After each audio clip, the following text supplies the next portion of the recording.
On my son's 28th birthday, he locked eyes with me right there in the backyard I'd built and paid for, surrounded by friends who'd been gorging on my food, downing my beer, and laughing under the string lights I'd hung myself. And then, with a smirk that cut deeper than any insult, he said, "The best gift you could give me is to disappear from my life for good." No wink, no chuckle, no sign this was some sick attempt at humor. Just a cold, calculated slap in the face delivered like a toast, while his friends leaned back in their chairs, smirking, watching me like I was some unwanted guest in my own home. I didn't give him the satisfaction of a fight. I didn't even put the cake down. I turned, walked into the house, and left him there to soak in the attention, thinking he'd humiliated me in front of his audience. An hour later, the hum of music outside was split open by the crunch of tires on gravel and the sharp slam of car doors. Blue and red strobes sliced through the darkness, splashing across the cedar fence I'd stained with my own hands. Two police cruisers had pulled up, lights flashing, sirens silent but heavy with intent. From the kitchen window, I watched the officers stride through the side gate, their faces like stone, laughter choked off mid-breath, beer bottles froze mid-air. That backyard, his stage, suddenly turned into a crime scene. They didn't hesitate. Within seconds, they closed in on my son, boxing him in while his friends gawked, stunned into silence. I stood at the counter, both hands pressed into the frosting of the cake I'd made for him, and for the first time that night, my pulse slowed. This wasn't petty payback anymore. It was the moment a line was drawn in stone. Ethan had crossed me for the last time. He'd wanted me gone from his life. Fine. By the time this night ended, he'd get his wish, only it wouldn't come wrapped in the way he imagined. And when I tell you what happened next, you'll understand why no one at that party would ever look at me or him the same way again. If this story touched your heart, press 1 the comments. If you think it could have been handled differently, press 2. And I'd love to know, where in the world are you listening from? The morning of Ethan's birthday started deceptively peaceful in my quiet East Austin neighborhood. A pale orange sun bleeding over the pecan trees, the air heavy with dew on the St. Augustine grass, and the faint hum of I-35 the distance. My 2,400 square foot ranch-style home, my pride, my investment, my sanctuary, sat solid on a quarter-acre lot I'd maintained for decades. Fresh paint, a rebuilt deck, a grill big enough to feed an army. This was a house meant for family memories, and I'd built plenty here. Some worth cherishing, others I'd pay good money to forget. Ethan was my only child, 28 years old, still sleeping under my roof, still driving my old F-150, still eating from a fridge I kept stocked. No job to speak of, just a revolving door of ventures and projects that all died within weeks. 1 month it was an online business. The next, a music career. Then, a string of job applications that never seemed to go anywhere. Meanwhile, I paid the bills. I covered his insurance. I even took care of the credit card debt he swore was temporary. There was a time, God help me, when he was grateful. I still see flashes of that boy. Saturday mornings tossing a baseball in the front yard, his grin when he got his first summer job at 16, the bear hugs that came without hesitation. But somewhere between then and now, that gratitude rotted into something ugly, pure entitlement. And his friends? They didn't just encourage it, they marinated in it. Tyler Brooks and Logan Reed, both pushing 30, treating my home like their personal clubhouse, rolling in with cases of beer, cranking music so loud the windows rattled, bragging about getting rich without ever punching a clock. And Chloe Bennett, acid, tongued, eyes glued to her phone unless she was making a joke at someone else's expense. Still, I told myself I'd try. For Ethan's birthday, I went all out. Premium brisket from Franklin Barbecue, fresh rolls from South Lamar, a brand new sound system wired under the patio so his music would sound just right, and my masterpiece, a homemade German chocolate cake with 28 candles, ready to light. The real gift, though, was tucked away in my study, wrapped in navy paper, my father's vintage Omega watch, given to me when I turned 28. I thought foolishly, maybe that this would be the moment he'd understand legacy, family, the weight of something earned and passed down. By late afternoon, the yard was alive with noise.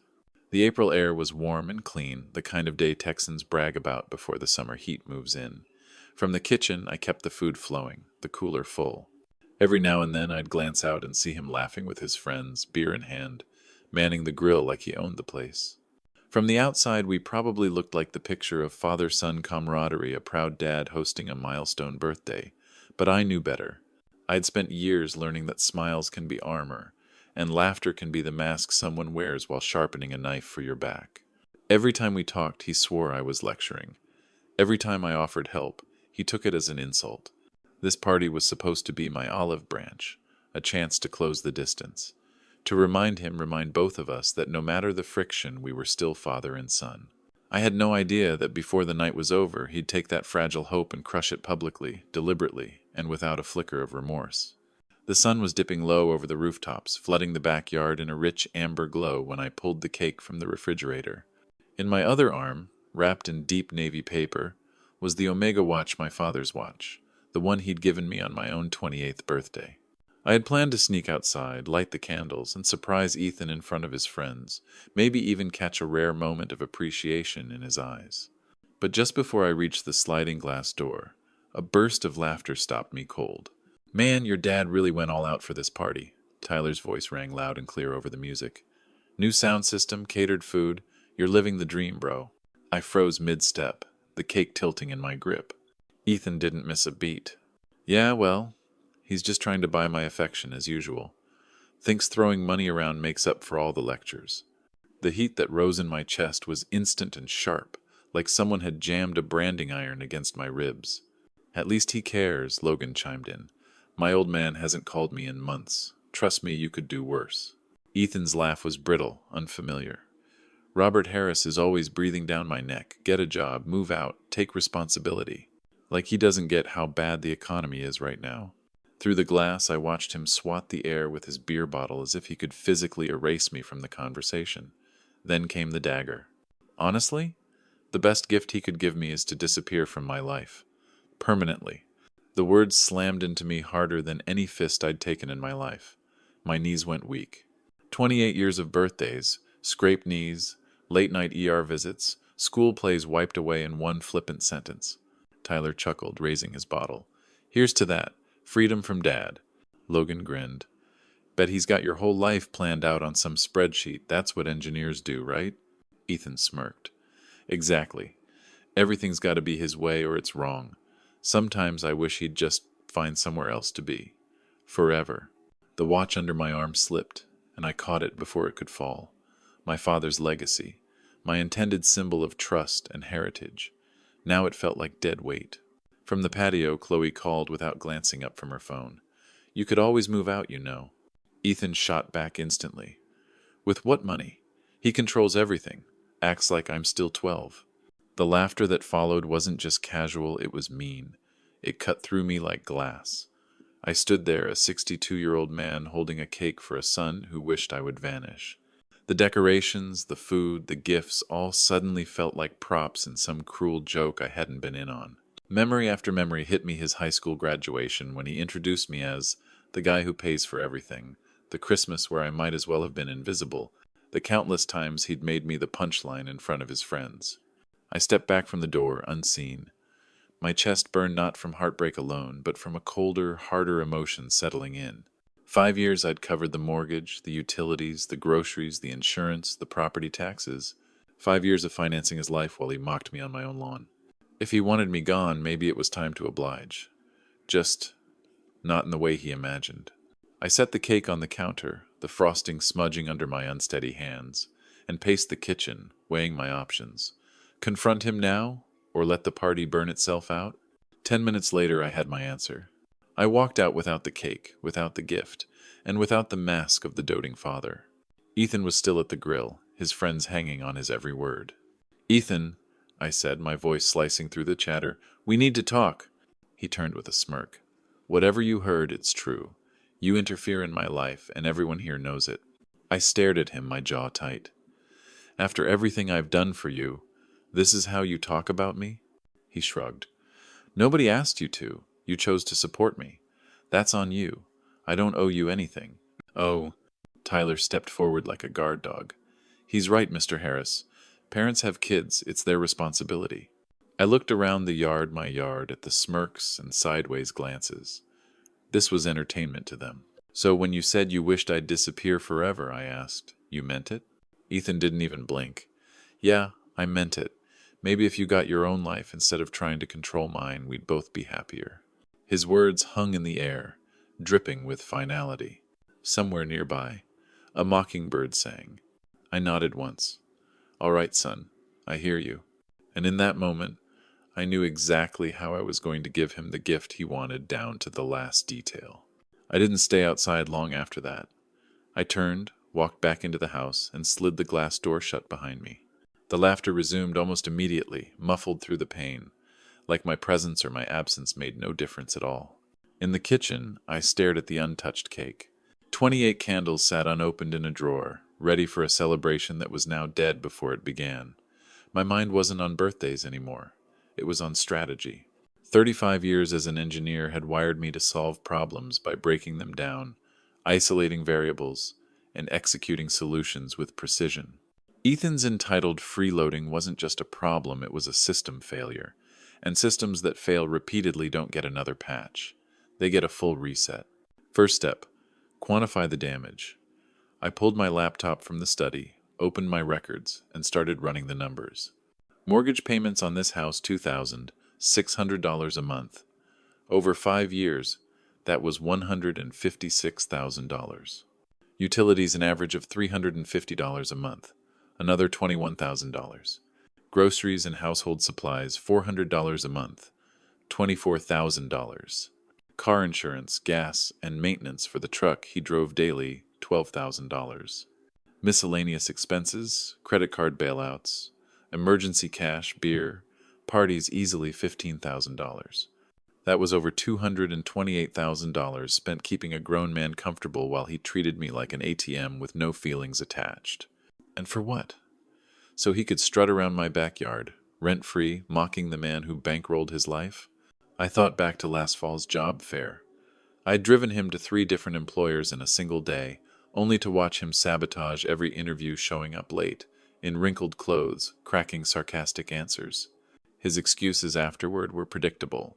The pay was insulting, the managers were overbearing, the commute unreasonable. He'd never intended to work. That should have been my wake-up call. Instead, I kept footing the bills, telling myself he'd grow out of it. Tonight, I knew better. He had no intention of changing. From the study, I pulled the property deed, insurance paperwork, and tax statements. My name was the only one that mattered. No Ethan Harris, no co-owner. This was my house, through and through. That fact would matter soon. I opened my desk drawer and took out a business card. Jessica Carter, a sharp real estate agent I'd met at a neighborhood barbecue 2 months back. She was known for selling fast in Travis County. I placed the card next to the phone. Not yet, but soon. Through the blinds, I watched the party. Tyler and Logan were doubled over, laughing at something Ethan had said. Chloe leaned in close, phone finally put away. They looked so at home here, so smug. Every inch of that yard, every drop of beer, every bite of brisket had been paid for by me. And yet here they were, celebrating my erasure. The anger that had been burning hot in my chest cooled into something else: calculation. Precision. This wasn't going to be a screaming match. It was going to be a controlled demolition.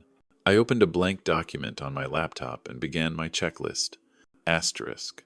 Confirm sole legal ownership of the property. Asterisk. Contact Jessica Carter to list the house immediately. Asterisk. Time the sale for maximum disruption to Ethan's comfort. Asterisk. Transfer funds and relocate far from Austin, far from him. Asterisk. Leave him a parting message he could never ignore. I didn't have every detail yet, but one thing was certain.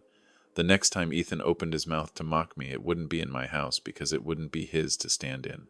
By the time I finished my checklist, the noise outside had swelled into something uglier: laughter with an edge, voices raised just enough to make sure they carried through the open kitchen window. The scent of brisket and beer wafted in, mixed with the bass from the new sound system I'd bought. My house, my deck, my grill, my money. I shut the laptop, straightened my shoulders, and walked toward the sliding glass door. No cake, no gifts, no smile, not even the pretense of celebration. The moment I stepped outside, conversations didn't stop, but they dipped enough that heads turned. I crossed the yard without looking at Ethan or his pack of hyenas, heading straight for the folding table where the DJ gear sat. The wireless mic was right there. I picked it up and spoke as if I were delivering a verdict. The party is over. Everyone needs to leave my property. Now. With a twist of the volume knob, the music died. Silence hit the yard like a cold wind. Tyler froze mid-sip. Logan's smirk cracked. Even Chloe glanced up from her phone for the first time all night. Ethan moved first, strolling toward me with the casual arrogance of someone who'd never seen a consequence land. "Nobody's going anywhere," he announced, loud enough to play to his audience. "This is my party, and my friends are welcome to stay." I kept my gaze steady. This is my house. I own it. I pay every bill, every tax, every dime that keeps this place standing. And as the legal owner, I'm telling everyone to leave. A ripple went through the crowd, murmurs. Side eyes. The sound of people sensing a shift. Ethan threw his arms out toward them like a carnival barker. "See? This is exactly what I deal with. Can't let me have one night without making it all about him." Tyler stepped up beside him, puffed up. "Come on, Mr. Harris. Don't ruin the night. We're not hurting anything." I didn't raise my voice. I let the mic carry the weight. "This isn't a discussion. If you stay after I've told you to leave, it's trespassing. I will call the police." Now there were glances between guests, feet shifting. But Ethan's core, Tyler, Logan, Chloe, stayed locked in place. "You wouldn't," Ethan said, eyes narrowing. I set the mic down, slow and deliberate. "Watch me." I walked inside, picked up the cordless phone, and dialed 911. 911. "What's your emergency?" the dispatcher asked. "This is Michael Harris," I said evenly. "I'm the legal owner of a private residence in East Austin. I've asked people to leave. They've refused. I need officers for trespassing." Minutes later, sirens cut through the warm April night. Red and blue lights spilled over the fence, bouncing off the deck and grill. 2 officers stepped through the side gate, calm, focused, carrying the kind of authority that makes a crowd shrink. The male officer scanned the group. "Who called us?" "I did." I stepped forward, holding the property deed like a weapon. "This is my home. I've asked them to leave. They refused." The female officer's voice was crisp. "Everyone must leave now. If you remain, you will be arrested for trespassing." Most guests didn't need to hear it twice. Bottles hit tables. Chairs scraped back. Voices dropped to murmurs as they filed toward the gate. Ethan stayed planted, jaw set. "I live here. You can't kick me out of my own home." The male officer didn't blink. "Sir, your name is not on the deed. You live here at your father's discretion. He's withdrawing that permission right now." Ethan's face twisted shock, then outrage, then something darker. "You're actually doing this to me?" "Yes," I said, my voice cold as steel. And that's when the officer reached for the cuffs. The metallic snap of the cuffs cut through the night like a gunshot, sharper, cleaner, more final than the slam of the grill lid. The entire backyard froze. Beers hovered midair. Conversations died on the tongue. Ethan jerked against the officer's grip. "You've got to be kidding me. This is my birthday." The female officer, steady as stone, adjusted her hold. "Sir, you are being detained for criminal trespassing and failure to comply with a lawful order." "This is my home," he barked, whipping his head toward the crowd for support. "Somebody tell them." But Tyler suddenly found the grass worth studying. Logan busied himself with stacking paper plates. Chloe clutched her drink like a shield, her eyes flicking between me and the badge in front of her. "You live here by permission," the male officer said evenly. "Permission your father has just withdrawn." The arrogance in Ethan's voice cracked, panic bleeding through. "Dad, you can't do this. Where am I supposed to go?" I held his gaze without blinking. "That's for you to figure out." The officers moved him toward the gate, each step stripping away his swagger until nothing was left but the raw, cornered boy underneath. By the time he reached the fence line, his jaw was locked tight, his eyes full of fury. He twisted back to throw his last punch. "I will never forgive you for this. You think you've won, but you've just made the biggest mistake of your life." I didn't answer. This wasn't about winning. This was about ending a toxic equation once and for all. The cruiser door shut with a deep, hollow thud, sealing him inside. Red and blue lights flashed across the yard, catching Tyler's drained face, Chloe's wide eyes, and the half-empty chairs they'd soon abandon. Guests slipped away quickly, some muttering, most silent. When the car pulled away, the only sound left was the hiss of the cooling grill. Paper plates skittered across the deck in the light April breeze. The air felt heavier and lighter all at once. I stood in that silence, letting it sink in. 14 days in Travis County Jail. 2 full weeks without Ethan under my roof. 2 weeks to dismantle everything he'd taken for granted. By the time he walked out, he wouldn't just find a locked door, he'd find a stranger answering it. I walked back inside, pulled Jessica Carter's card from the counter, and set it beside the phone. The plan was simple. List the house tomorrow, price it to move, close before his release date. No warnings, no second chances. The irony almost made me laugh. He'd told me to disappear. Soon I would, and I'd take the ground out from under him while I was at it. Out front, the last car eased away. The streets settled into the stillness of night, the porch light casting a warm pool across my driveway. For the first time in years, the house felt like it was mine again, truly mine. 14 days passed with the kind of precision only an engineer could appreciate. Jessica Carter delivered exactly as promised, professional photos within hours, the listing live the next day, 2 open houses, and a full cash offer by the end of the first week. The buyers, David and Isabella Ramirez, were a young couple with 2 kids, bright-eyed and thrilled, their excitement reminding me of the day I first bought this house. We closed on the 29th of April, 30 minutes before Ethan was scheduled to walk out of Travis County Jail. I hadn't moved far. Mark Thompson, my neighbor of 15 years, offered me his upstairs guest room for as long as you need. His window gave me a clear, unbroken view of the Ramirez's front yard. Exactly the vantage point I wanted. At 9:37 a.m., Ethan appeared at the far end of the street, walking with that same casual swagger he always had when coming home after a night out. Same clothes he'd been arrested in. A small plastic jail bag swinging from his hand. He didn't hesitate. Keys in hand before his foot hit the porch steps. Then he froze. In the yard, 2 kids tossed a foam football while David unloaded boxes from a pickup. Isabella stood on the porch, clipboard in hand, directing movers like she'd lived there for years. Ethan's face tightened. Excuse me? Who are you and why are you in my house? David straightened, polite but firm. Your house? We bought this place last week. That's impossible, Ethan barked, disbelief clinging to every syllable. I live here. This is my family's home. Isabella stepped forward, giving him a quick, measuring look. Are you Ethan Harris? Yes, he said quickly, relief flickering across his face. Finally, someone who knows who I am. Can you explain why strangers are moving into my house? Without a word, she disappeared inside and returned, holding a sealed envelope. The previous owner asked me to give you this. I could see from my vantage point how his hands hesitated before taking it. He tore it open, eyes scanning the page. Ethan, you said you wanted me to disappear from your life forever. I've decided to grant your wish. The house has been sold. I am traveling extensively and will be unreachable indefinitely. You now have the independence you've always demanded. Michael. 40 words. That was all it took to dismantle his world. From where I stood, I could watch the stages flicker across his face. Confusion, disbelief, the slow realization tightening like a noose, and finally something I hadn't seen in years. Fear. This can't be real, he muttered to no one. You can't just sell my house and vanish. That's not how family works. David's tone was calm, almost apologetic. I'm sorry for your situation, but we have the deed. This is our home now. Ethan's knees wavered. He leaned against the mailbox for support, the plastic bag slipping from his hand and spilling onto the sidewalk. Cheap comb, tangled phone charger, a wallet light enough to be empty. What am I supposed to do? Where am I supposed to go? His voice had shrunk, stripped of its bravado, landing somewhere between a plea and a whisper.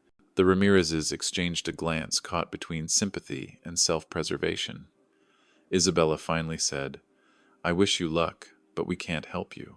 From my perch in Mark's window, I felt something unexpected stir beneath the satisfaction, something dangerously close to pity. He had gotten exactly what he'd demanded, and yet watching him stand there, unmoored and hollow, was harder than I'd anticipated. Still, this was the only way he'd learn. After a long moment, Ethan folded the letter with careful precision, slid it into his pocket, and began walking slowly down the street, away from the only home he'd ever known. I didn't move until he turned the corner and was gone.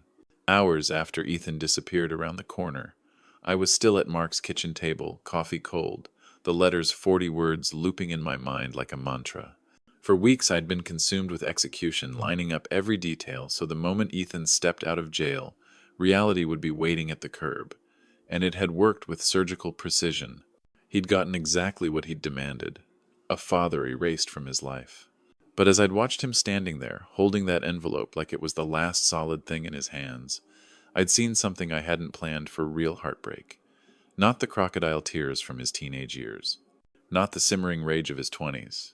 This was raw, unfiltered. It didn't change my decision, but it shifted something in me. For all his entitlement, all his arrogance, Ethan was still human. And humans, even the most defiant ones, can feel the hollow when the ground finally drops out from under them. Mark didn't ask for details. He just topped off my mug and said quietly, "Tough day?" "Necessary day," I told him. The next morning, I zipped up my single suitcase and carried it out to the car. Across the street, the Ramirezes were already filling the yard with new life boxes stacked by the porch, kids laughing as they played catch. Amazing how fast a house could shed one story and slip into another. Mark stood on his porch as I backed down the driveway. "Take care of yourself, Mike." I nodded. "You too, old friend." The road west toward the Gulf opened ahead of me, an unbroken stretch of asphalt under a pale spring sky. I didn't know where I'd end up. Maybe a quiet coastal town, maybe somewhere farther. For the first time in years, the destination didn't matter. What mattered was this. Respect, once lost, can't be bargained back. It can only be rebuilt if it's ever rebuilt at all through the weight of consequences. Ethan's consequences had arrived. Mine was freedom. And for the first time in nearly 3 decades, I was driving toward my own life, not carrying the cost of his.